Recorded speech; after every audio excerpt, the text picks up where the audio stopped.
Well, again, it's a 100+ degree today as far as this evening, but the bike, the Camber, did very well.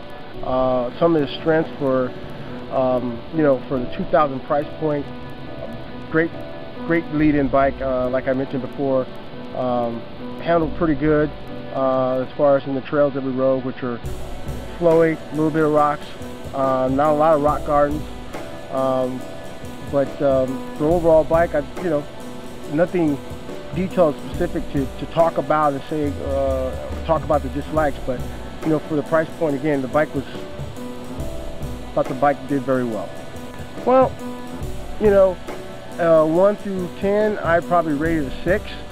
I'm putting forth a lot of effort to get up the hill, but for not having stiffer wheels on it and not having carbon wheels and not having a carbon frame, there's really not a lot to complain about this bike. It climbed pretty good.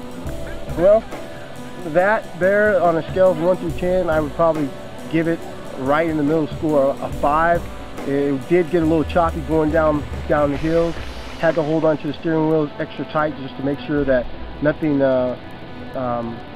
went from under me. But that was, it's an average, good price point bike. Again, I had to hold on pretty tight as far as going down hills because it was choppy. That suspension was very active, and I think I didn't leave anything on it, actually, when we looked at the suspension band on it. Who I think was going to enjoy this bike, the beginner, the guy who walks in and says, hey, I want to get into mountain biking. I don't necessarily know exactly what particular bike. I've heard of these, like a Specialized, Camber, or a lead-in bike with one of the major manufacturers. This is a great bike. It allows them to maybe break a part here or there, replace it with the upgrade, and not feel like they're in 4,000 or 5,000 before they even know what they're doing with.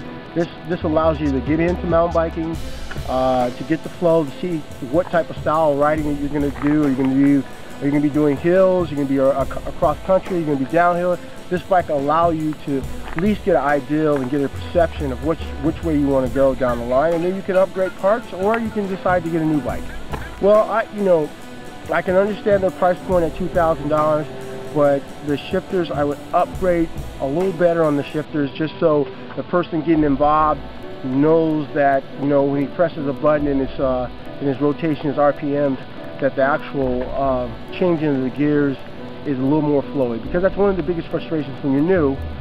You hit the gears and you lose momentum on hills or downhill.